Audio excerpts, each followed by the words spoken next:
प्यारे बच्चों, मैं रामेश्वर सातिवारी, लेक्चरर बालाजी, सरस्वती शिशु मंदिर जैन, क्लास 11th बालाजी में आज चैप्टर पढ़ेंगे cell cycle and cell division, कोशिका चक्र और कोशिका विभाजन। पहले तो आप जाने कोशिका क्या है। रॉबर्ट हुक ने जानते हैं कि सबसे पहले सेल की खोज की थी, डिस्कवर किया था, और कार्क के टुकड़े का अध्ययन आप ये पूरे चैप्टर में पढ़ चुके हैं। सेल कोशिका जीवन की संरचनात्मक क्रियात्मक इकाई है, structural functional unit of life. Structural functional unit of life cell. All living beings, कोई भी जीव बात कर लें, सेल से बना है। या तो यूनिसेलुलर होगा एक कोशिकी और मल्टी सेलुलर बहुकोशिकी होगा, बट सेल से ही बना है। सेल डिवाइड होती हैं, डिवीजन करती हैं, विभाजित होती हैं, मल्टीप्लिकेशन होता है। वन सेल मल्टीप्लिकेट होकर के अदर सेल को फॉर्म करती है। फॉर्मेशन ऑफ न्यू सेल्स और daughter cells from the parent cells is called cell reproduction और cell division। यानी जो पेरेंट सेल्स हैं, जो डिवाइड होती हैं सेल्स, उन सेल्स को बोलते हैं पेरेंट सेल्स, और उनसे जो फॉर्म होंगी सेल्स उनको डॉटर सेल्स बोलते हैं। पुत्री सेल्स जो भी कह लें, डॉटर सेल्स कहलाती। तो पेरेंट सेल से डॉटर सेल्स बनती हैं, ये सेल डिवीजन होता है इस तरीके से। रोडल्फ विर्चो ने कहा था सेलुली ये सेलुला, यानी जो न्यू सेल्स फॉर्म होती हैं वो ओल्ड सेल से ही फॉर्म होती, जनरेट होती है, बनती है। ऐसा नगेली ने, आरसी नगेली ने भी ये बात पूर्व में कही थी। दूसरा टर्म यहाँ पर ध्यान रखें, सेल साइकिल। कोई भी सेल डिवाइड होती है, डिवीजन करती है, उसमें एक निश्चित टाइम पीरियड लगता है। कर लीजिए बैक्टीरियल सेल 20 मिनट्स, 20 मिनट लगभग लगता है डिवीजन होने में। रेड की सेल्स को डिवाइड होने में लगभग 24 आवर्स, 24 घंटे का टाइम लगता है। ह्यूमन सेल्स 26 आवर्स, 26 घंटे में डिवाइड होती है। कहने का मतलब ये है कि ऑल लिविंग बीइंग्स, चाहे यूनिसेलुलर हो और मल्टीसेलुलर हो, सेल्स जो डिवाइड होती हैं उनके डिवीजन में जो पीरियड, टाइम, ड्यूरेशन जो लगता है उसको बोलते हैं उस पूरे समय। यानी सेल्स डिवाइड से लेकर के वो डेवलपमेंट करेगी, बड़ी होगी, यंग होगी, पुनः वो डिवीजन करेगी, वो दो में डिवाइड हो जाएगी, वो पूरा टाइम पीरियड जो लगता है उसको डिवाइड होने को सब कहलाता है सेल साइकिल। उसमें डिफरेंट स्टेजेज होती है, बहुत ढेर सारी अवस्थाएं आती हैं उसके विभाजन में, इसको आपको ध्यान में रखना है। होवार्ड और पेल के नाम के साइंटिस्ट हैं। Howard HOWARD, Howard and pale, ये दो साइंटिस्ट हैं। इन्होंने ध्यान रखना, सबसे पहले 1953 में ये सेल साइकिल का डिस्क्रिप्शन किया, इन्होंने इसका वर्णन किया पूरा, इसके बारे में जानकारी दी। सेल्स डिवीजन में किस तरीके से सेल एक डिवाइड होती है, दो में किस तरीके से वो डिवाइड होकर बनती है, इसके बारे में डिटेल से इन दोनों ने वर्णन किया। इन्होंने ये बात महत्वपूर्ण है, ध्यान रखना, क्लियर होती जाए। सेल कोई भी जो डिवाइड होती है तो उसमें मुख्य रूप से अगर देखा जाए डिवीजन में, तो सबसे जो लंबा पीरियड टाइम लगता है वो उसके तैयारी में लगता है। वो जो प्रिपरेशन करती है, अपनी तैयारी करती है, वो रेस्टिंग पीरियड कहलाता है। उस समय वो तैयार होती है, जो रॉ मटेरियल से चाहिए उनका सिंथेसिस करती है, फॉर्मेशन करती है, देन वो डिवाइड होती है। तो सबसे ज़्यादा टाइम लगता है तैयारी उसके। लगभग यदि ये माने एवरेज में कि एक वन सेल के डिवीजन में 24 आवर्स का टाइम लग रहा है, 24 घंटे का टाइम अगर लग रहा है, उसमें 23 घंटे का टाइम का लीजिए उसके तैयारी में लगेगा, वही 1 घंटे में वो डिवाइड हो जाएगी। 24 घंटे में 23 घंटे तैयारी में लगता है। और ये डिवीजन में जो इनके टाइम विभिन्न जो कह लीजिए फेजेज हैं सेल साइकिल में जो फेजेज हैं उसके अंतर्गत अगर देखा जाए तो ये आपको क्रम से सीक्वेंस में याद करना होगा। फर्स्ट होगा इसमें इंटरफेज,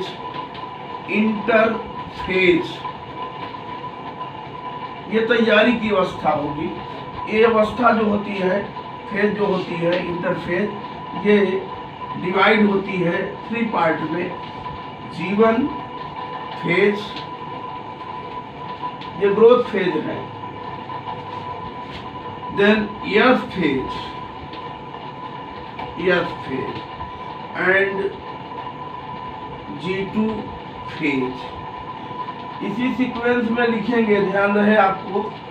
G1 फेज ये ग्रोथ फेज है, ये प्री सेंसिटिव ग्रोथ फेज है। प्रारंभ में जो डिवीजन होगा, तैयारी होगी उसके लिए, डिवीजन के लिए जो तैयारी होगी वो कहलाएगी G1 फेज, ये growth phase. Then S phase होगा, फिर G2 फेज। ये सीक्वेंस से याद रहे, नीट वगैरह में पूछ देता है सेल साइकिल का जो सीक्वेंस है, तो G1 के बाद जनरली लोग G2 कर देंगे। G1 S G2 ये सीक्वेंस में होगा। तो ये अवस्थाएं होगी। सेकेंड इसके बाद होगा M फेज, इसको बोलते हैं M फेज, और यही है डिवीजन फेज, जिसमें सेल क्या होगी, डिवाइड होगी।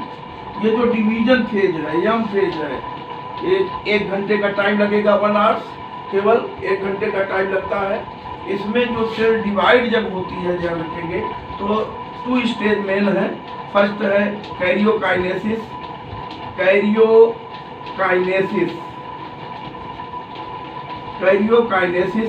एंड सेकेंड होगा साइटोकाइनेसिस। कैरियोकाइनेसिस मीन्स केंद्रक का विभाजन। कैरियन मीन्स होता है न्यूक्लियस, काइनेसिस मीन्स डिवीजन, यानी डिवीजन ऑफ न्यूक्लियस, केंद्रक का विभाजन। ये कहलाएगा क्या, karyokinesis. Cytokinesis division of cytoplasm, यानी उसका जो साइटोप्लाज्म है, उसका द्रव्य है, उसका डिवीजन होगा। कैरियोकाइनेसिस की जो प्रोसेस होती है, इसमें ध्यान रखेंगे सीक्वेंस में फर्स्ट है prophase, metaphase,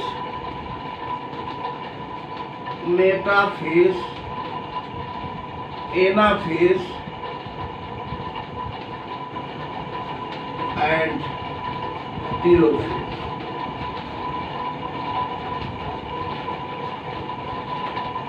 prophase, metaphase, anaphase, telophase, ये प्रोसेस होंगी कैरियोकाइनेसिस में। हम लोग आगे डिटेल करेंगे इसका। एंड साइटोकाइनेसिस की जो प्रोसेस होगी, ये ध्यान रखेंगे, साइटोप्लाज्म का डिवीजन होगा। डिवीजन तो प्लांट सेल में भी होगा, एनिमल सेल में भी होगा। जो प्लांट सेल होती है वहाँ के साइटोकाइनेसिस में और एनिमल्स के साइटोकाइनेसिस में डिफरेंस होता है, क्योंकि प्लांट सेल में आप जानते हैं कि सेंट्रोसोम्स, जिसको डिवाइड होकर सेंट्रियोल बनाता है, वो एब्सेंट होता है प्लांट सेल में, बट एनिमल सेल्स में सेंट्रोसोम्स प्रेजेंट होता है। तो दोनों के डिवीजन में डिफरेंस आ जाता है। और यहाँ सेल वाल होती है प्लांट सेल में, एनिमल सेल में सेल वाल नहीं होती, तो इसको ध्यान रखना। यहाँ प्लांट सेल में जो डिवीजन होगा वो सेल प्लेट, ये ध्यान देना, कंपटीशन के प्रश्न आए सब। सेल प्लेट कहाँ होगा, प्लांट सेल में होगा, सेल प्लेट मेथड से हम बताएंगे कैसे होगा। और एनिमल सेल में सेल फुरो, FURROW, खांच, कोशिका खांच जिसको बोल सकते हैं, ये एनिमल सेल में होगा। एनिमल सेल जंतु कोशिका में। इसको ध्यान में रखना है। थोड़ा सा इसको यहाँ पर हम हिंट कर दें आपको, सेल प्लेट और सेल फ्लो कैसे होगा, या उसको बता के फिर हम सेल साइकिल का डिस्क्रिप्शन दे देंगे आपको। पहले इसकी इन दोनों बातों को समझ लेंगे कैसे होगा प्लांट, इसको डिलीट कर रहे हैं। तो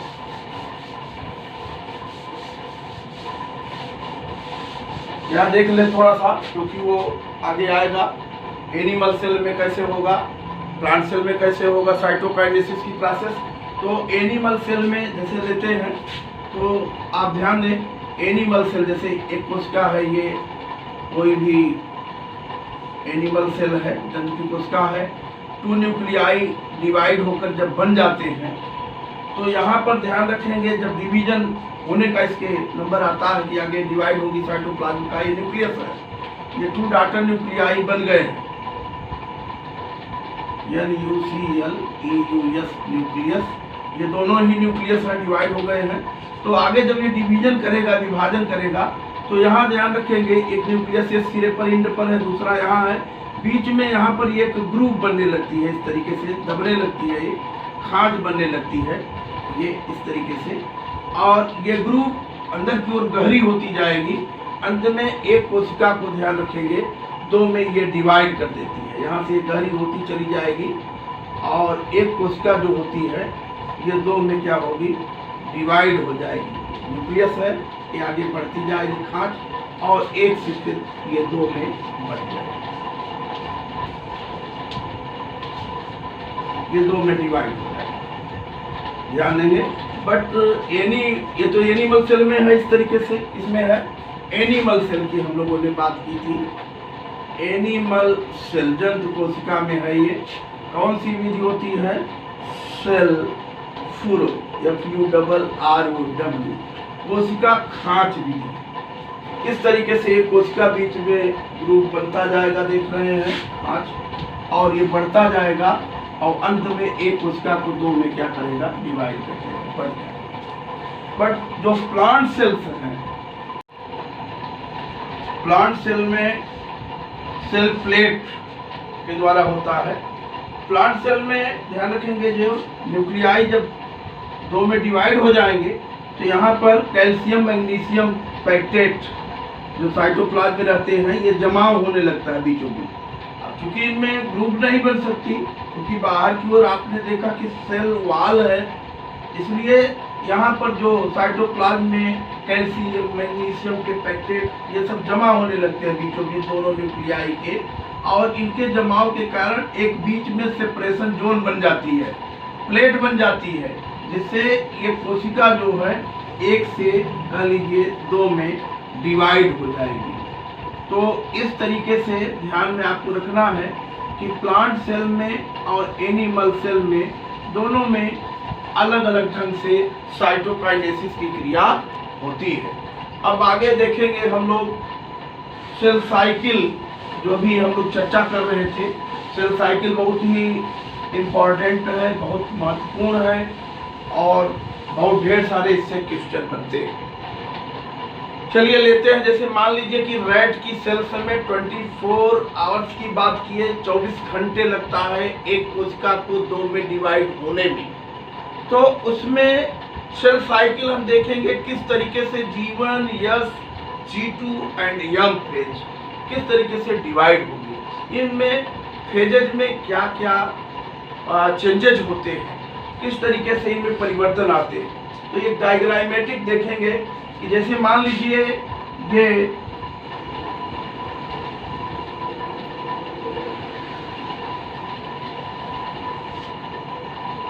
ये ले लिए हम चक्र बनाने के लिए, ये सेंटर हो गया माने, और ये डिवाइड कर लिए। तो सबसे पहले आता है, अब जानते हैं, G1 फेज। ये G1 फेज है। इस G1 फेज में ग्रोथ फेज, यानी वहाँ हमने लिख दिया था डिटेल, इसमें लगभग 12 आवर्स का टाइम लगेगा, लगभग 50% टाइम इसी में जाता है। तैयारी की अवस्था है, प्रिपरेशन करेंगे, सेल्स काफ़ी तैयारी करेंगी, रॉ मटेरियल यहाँ पर बनेंगे, सेल ग्रोथ करेगी साइज में। सेल डिवाइड भी इसीलिए होती है, शायद आप न जानते हो तो जाने, सेल डिवाइड क्यों होती है। सेल इसलिए डिवाइड होती है क्योंकि जब साइटोप्लाज्म और न्यूक्लियस का जो रिलेशन है, साइटोप्लाज्म एंड न्यूक्लियस का को रिलेशन है, संबंध है, और ये रेशियो में दोनों हैं। जब ये रेशियो इनका बिगड़ता है तो एक सेल दो में डिवाइड हो जाती है, विभाजित हो जाती है। ठीक उसी प्रकार से जैसे एक परिवार में दो भाई हैं और उनमें शादी ब्याह के बाद बच्चे हो जाते हैं। बड़ा वाला भाई केवल अपने बच्चों की ओर ध्यान रखता है, छोटे का ध्यान नहीं रखता, तो अंत में ये होता है कि भैया आप क्या करो, बांट लो, डिवाइड कर लो, बंटवारा कर लो। ऐसे ही जब न्यूक्लियस साइज में इंक्रीज करता है, साइटोप्लाज्म का कह लीजिए कंटेंट कम रहेगा, सेल डिवाइड हो, या साइटोप्लाज्म ज़्यादा इंक्रीज कर गया, ज़्यादा मात्रा उसकी बढ़ गई और न्यूक्लियस साइज में छोटा रह गया, यानी रेशियो जो है ये जब बिगड़ जाता है, इनका ये संतुलित नहीं रह जाता है, इक्वल नहीं रहता, बैलेंसिंग नहीं रहती, तब ये सेल डिवाइड हो जाती है। 12 घंटे का टाइम 12 आवर्स लगता है जीवन फेज में। ये कौन सी अवस्था होती है जीवन फेज, ध्यान रखेंगे, ये ग्रोथ फेज है। इसमें ग्रोथ फेज है, ग्रोथ फेज हम इसी के अंदर सब लिख देंगे, आप ध्यान दीजिएगा। ग्रोथ फेज है, इसमें क्या होगा, सिंथेसिस ऑफ आरएनए, जो विभिन्न प्रकार के डिफरेंट टाइप आरएनए हैं उनका फॉर्मेशन होगा। सिंथेसिस ऑफ आरएनए, प्रोटीन भी बनेगी क्योंकि आगे के लिए एनर्जी प्रोटीन के रूप में ही स्टोर होती है, ध्यान रखेंगे। और इसके अलावा सिंथेसिस क्या का होगा, साइटोप्लाज्म का भी होगा, synthesis of cytoplasm,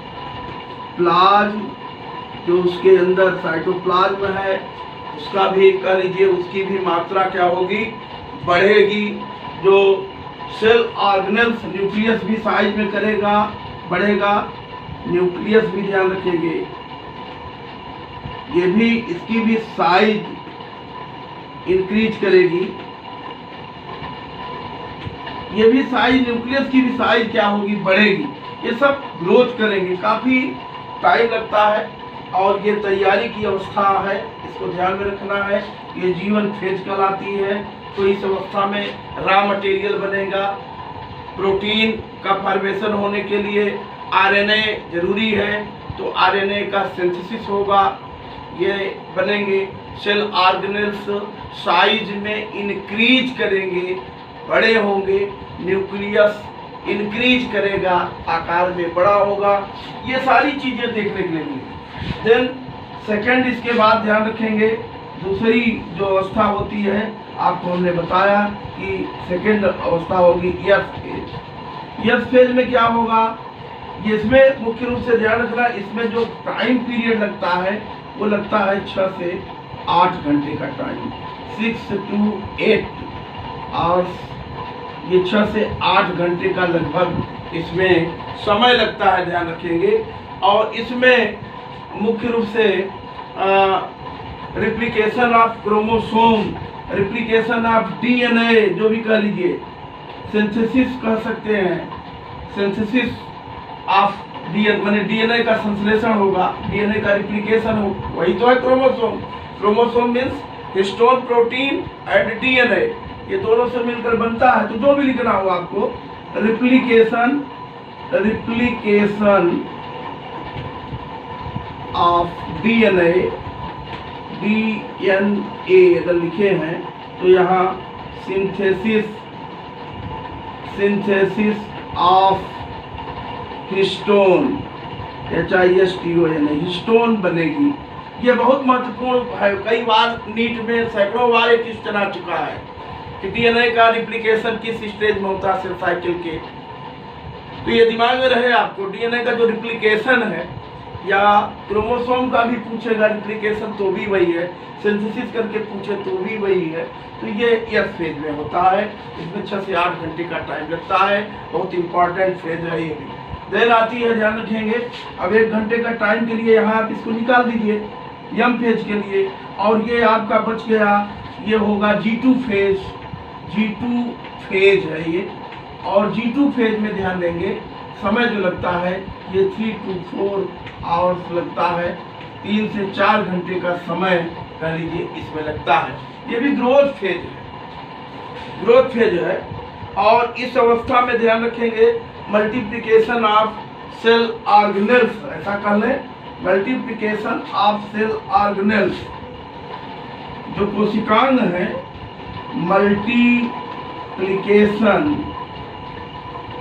multiplication of cell organs,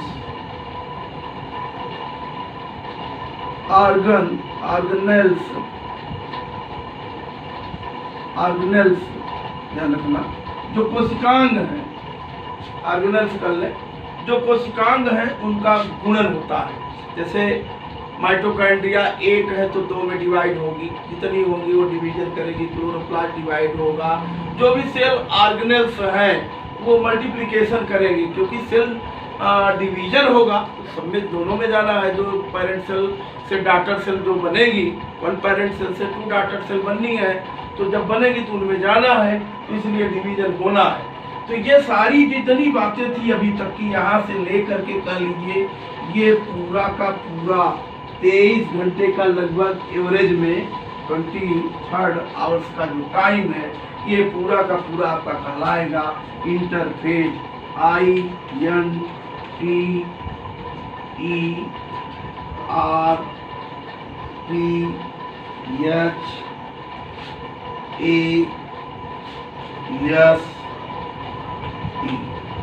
interphase पूरा है टाइम होता है।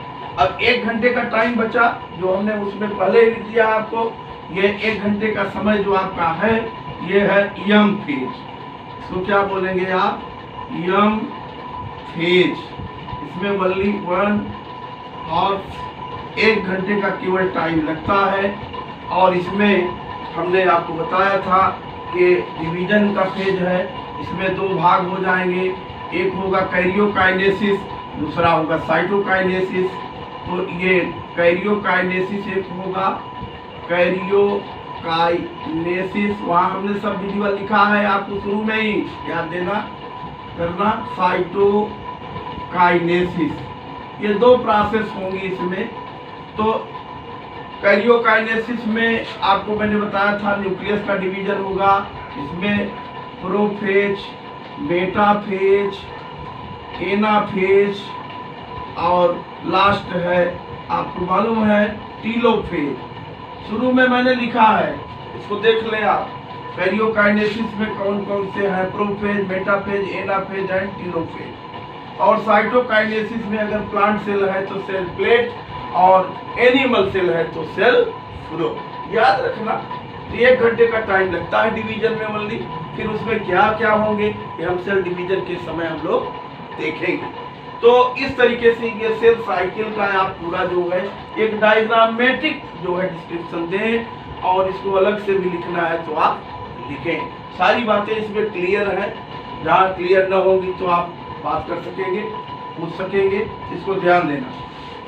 अब इसके साथ थोड़ा सा और करेंगे आप नेक्स्ट, ताकि जो लेक्चर लें तो उसमें ज़्यादा न रह जाए आपके लिए। तो अब देखेंगे हम cell division, type of cell division. ये पहले याद कर लेंगे आप सब।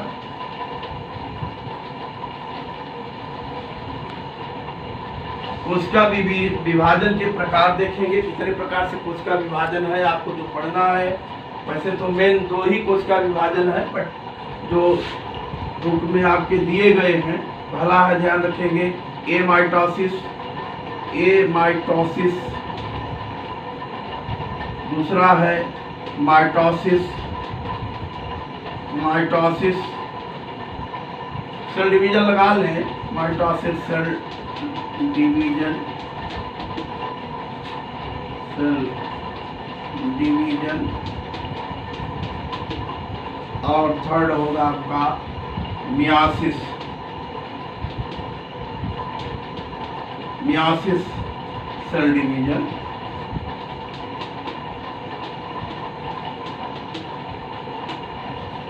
मियासिस सेल डिवीजन, अर्धसूत्री, माइटोसिस सेल डिवीजन, समसूत्री, एमाइटोसिस, असूत्री। ये तीन प्रकार के सेल डिवीजन पढ़ने हैं। माइटोसिस और मियासिस ये दो मेन है।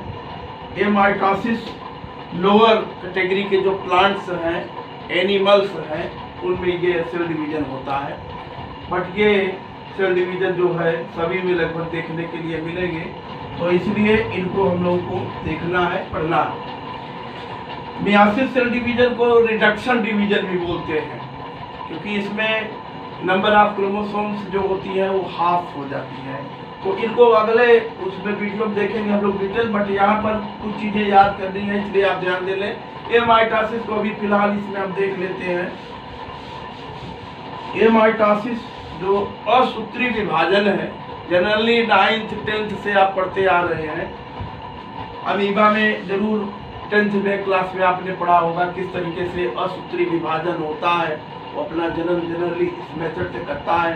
बैक्टीरिया और प्रोटोजोअन्स, फंजाई, इनमें एमाइटोसिस यानी असूत्री विभाजन होता है।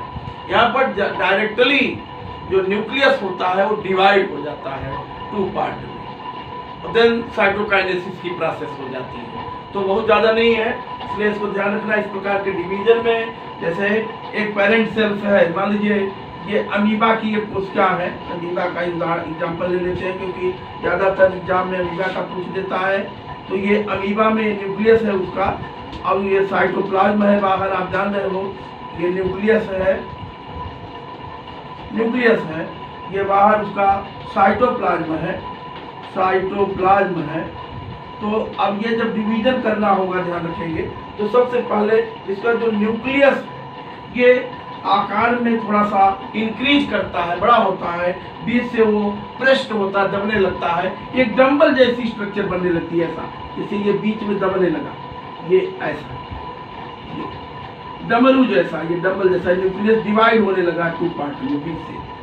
और ये बाहर की स्ट्रक्चर को आप दिखा दीजिए अमीबा का, ये अमीबा, ये विभाजन होगा न्यूक्लियस, सबसे पहले डिवाइड हो गया, डंबल शेप हो गया, ये डमरू के आकार का होगा, डंबल शेप न्यूक्लियस। कैसे हुआ? पहले साइज में इंक्रीज किया, आकार उसका बड़ा हुआ, बेस से दबने लगा, पृष्ठ हुआ, और ये 2 पार्ट में डिवाइड होने जा रहा है। ये डंबल शेप बन गया, डमरू जैसी आकृति इसकी कह लीजिए कि बनने लगी, ये विभाजित हो रहा है। अब इसके बाद ये 2 भागों में डिवाइड हो जाएगा, ये 2 भागों में बढ़ जाता है, एक न्यूक्लियस इधर आया, एक न्यूक्लियस इधर हो गया, और इसके फिर साइटोकाइनेसिस की प्रोसेस होगी, ये बीच में एक ग्रुप बनने लगती है। ये चूंकि एनिमल है, जान रहे हैं, सेल वॉल तो है नहीं, यहाँ ग्रुप बनने लगती है, सेल पूरा जो मेथड है आपने पढ़ा है ये, और अंत में ये क्या होगा, 1 से 2 में डिवाइड हो जाता है डायरेक्टली। इसलिए इसमें कोई बहुत ज़्यादा आपको नहीं करना है, डायरेक्ट समझा देना है। ये लोअर जो कैटेगरी के एनिमल और प्लांट हैं वो इस तरीके से डिवाइड होते हैं, इस पैटर्न से डिवाइड होंगे। यहाँ पर जब डिवाइड होते हैं तो ये सेल्स जनरली दोनों इक्वल नहीं बनती है, जो डॉटर सेल्स बनती है। एक सेल्स लार्ज होती है, साइज में बड़ी होती है, दूसरी जो होती है थोड़ा छोटी होती है। तो इस तरीके से ये डिवीजन होगा। कोई भी सेल का लेकर आप दिखा सकते हो, बट ये लोअर कैटेगरी के जो एनिमल हैं और प्लांट हैं, फंजाई है, फंजाई में देखने के लिए मिलेगा, प्रोटोजोन्स में देखने के लिए मिलेगा, पैरामीशियम, यूरिना, इनमें देखने के लिए मिलता है। इस प्रकार का विभाजन कुछ एल्गी में देखने के लिए मिलता है, तो इसको आपको ध्यान में रखना है। देन आपका सेकेंड आएगा जो पढ़ना है आपको, वो है mitosis cell division.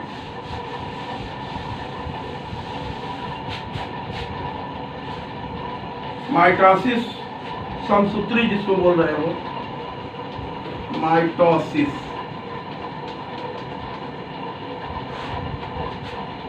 Cell division. समसूत्री विभाजन को थोड़ा सा समझ लें, पढ़ाएंगे नेक्स्ट जो लेक्चर होगा उसमें, क्योंकि वीडियो ज़्यादा बड़ी हो जाने पर प्रॉब्लम होती है अपलोडिंग। तो यहाँ पर माइटोसिस सेल डिवीजन, समसूत्री विभाजन, समसूत्री विभाजन जिसको बोलेंगे, यहाँ पर इक्वल सेल्स, यानी जो पहले दिमाग में आए कि माइटोसिस सेल डिवीजन है क्या, ध्यान रखेंगे। समसूत्री विभाजन या माइटोसिस सेल डिवीजन वो डिवीजन है जिसमें वन पेरेंट सेल से टू डॉटर सेल्स बनती है। वन पेरेंट सेल्स डिवाइड होगी, कितनी डॉटर सेल बनेंगी, टू डॉटर सेल्स बनती हैं, और डॉटर सेल्स में नंबर ऑफ क्रोमोसोम्स, जो क्रोमोसोम की संख्या है वो इक्वल होती है, सेम होती है, इसलिए इसको बोलते हैं समसूत्री। सम माने इक्वल, बराबर, सूत्र माने क्रोमोसोम्स।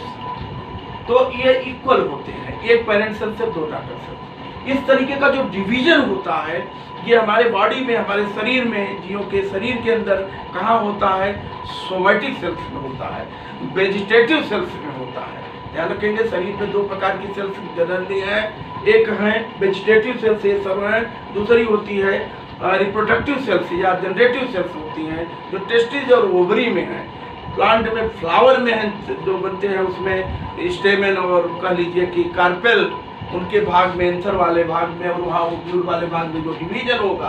तो कहने का मतलब ये है कि जो रिप्रोडक्टिव सेल होगी वहाँ तो मियासिस सेल डिवीजन होगा, बट यहाँ पर की बात जो हम लोग कर रहे हैं, जो सोमैटिक सेल्स हैं, कायिक कोशिकाएं हैं, वर्दी कोशिकाएं हैं, वेजिटेटिव सेल्स हैं, वहाँ पर इस प्रकार का डिवीजन होगा। ये जो डिवीजन जनरली विभाजन ग्रोथ के लिए होता है, तो बॉडी रिपेयर के लिए होता है, सेल्स जो डैमेज होती है, जो होती है, उनकी मरम्मत के लिए होता है, और इसी के डिवीजन के कारण ग्रोथ करते हैं जीव। हम लोग भी एक दिन एक कोशिकी थे, जब माँ के गर्भ में male gamete, sperm and female gamete, वो हम जब फ्यूज्ड हुए, जाइगोट बना, जाइगोट एक सिंगल सेल थी, उसको डिवाइड होते होते इतने बड़े शरीर का जो है फॉर्मेशन हुआ है। ये सोमैटिक डिवीजन कह लीजिए कि सोमैटिक सेल्स है, यहाँ पर माइटोसिस सेल डिवीजन होता जा रहा है, ग्रोथ कर रहे हैं, क्योंकि हर सेल्स में नंबर ऑफ क्रोमोसोम्स, हम ह्यूमन है तो 46 होंगे, 46 ही होंगे। ऐसे हर जो ऑर्गेनिज्म है सभी में इस तरीके से देखने के लिए मिलेगा। तो माइटोसिस सेल डिवीजन का मतलब आपको समझ में आ गया कि ऐसा डिवीजन जो सोमैटिक सेल्स में होगा, वो वेजिटेटिव सेल्स में होगा। इस प्रकार के डिवीजन में वन पेरेंट सेल से टू डॉटर सेल्स बनेंगी।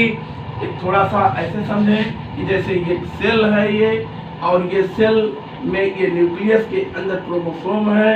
मान लीजिए यहाँ पर जो है क्रोमोसोम, नंबर ऑफ क्रोमोसोम 20 है, तो जब ये सेल डिवाइड होगी, वन सेल से टू डॉटर सेल्स बनेंगी, और ये टू डॉटर सेल्स जो बनेंगी, इनमें नंबर ऑफ क्रोमोसोम की बात जो करेंगे तो वो होगी 20। कितनी होगी? 20 ही होगी दोनों, क्योंकि ये समसूत्री विभाजन है। ये दिमाग में एक बात ये आपकी फिट हो जाए।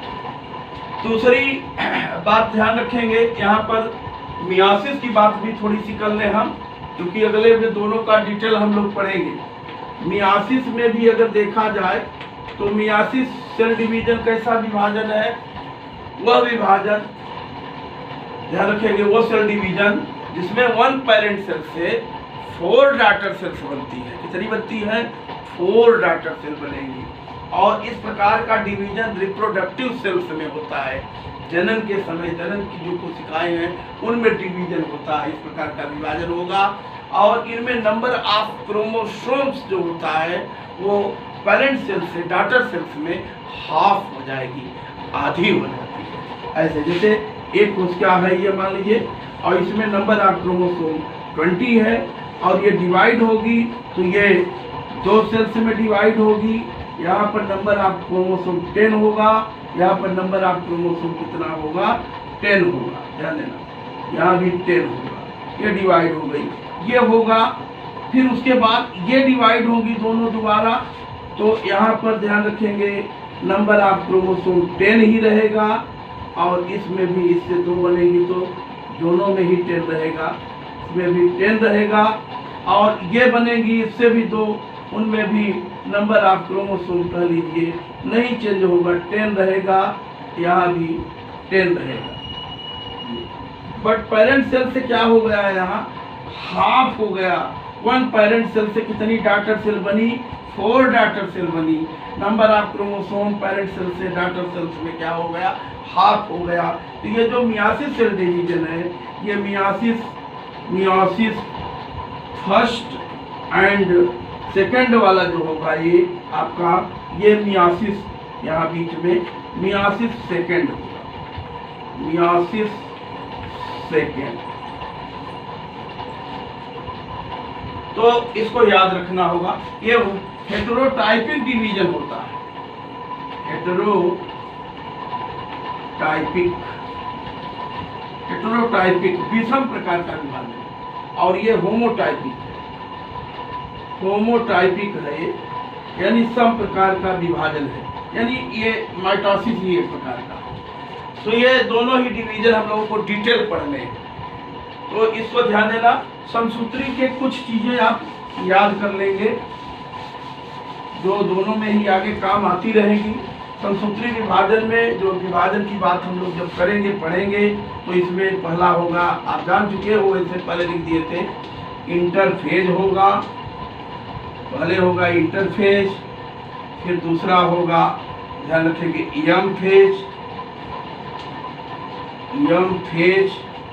यम फेज में आपको पता है कि यम फेज के अंतर्गत क्या होगा। यम फेज में आपका जो आएगा, यानी ये डिवीजन फेज ही है, ध्यान रखना। यम फेज माने जिसमें 1 घंटे लगता था, डिवीजन फेज विभाजन की अवस्था होगी। और ये अवस्था में ही आपको हम बताए थे कि 2 भाग हो गए थे, एक था कैरियोकाइनेसिस और दूसरा था साइटोकाइनेसिस। और कैरियोकाइनेसिस में आपको हमने बताया कि prophase, metaphase, anaphase and telophase. Term से इंग्लिश में ही याद रखना, चाहे जो भी हो। प्रोफेज पूर्वावस्था, metaphase मध्यावस्था, anaphase पश्चावस्था and telophase अंत्यावस्था। Hindi थोड़ा टफ पड़ेगी, अंग्रेजी में कर। साइटोकाइनेसिस में भी बता दिया गया था 2 प्रकार, एक तो सेल प्लेट अगर प्लांट सेल है, और सेल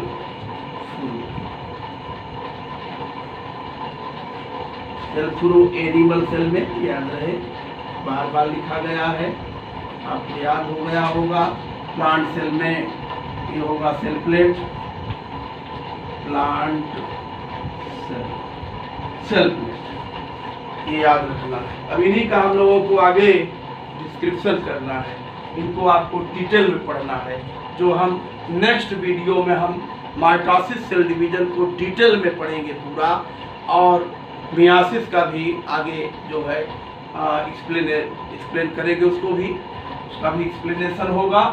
फिलहाल जितना बताया गया है उसको बहुत ही बेसिक कॉन्सेप्ट है जो आपका क्लियर होना चाहिए, उस हिसाब से इसको वीडियो को बार बार देखें, अपने कॉन्सेप्ट क्लियर करें। और इसमें बहुत ढेर सारे कंपटीशन के प्रश्न हैं, क्वेश्चन हैं। अगर आप तैयारी करना चाहते हैं नीट की, नर्सिंग की, तो बराबर इस वीडियो को देखें, लाइक करें ताकि आपके लिए नए वीडियो हम दें, सब्सक्राइब करें वीडियो को, और अपने दोस्तों को भी शेयर करें, बताएं। धन्यवाद।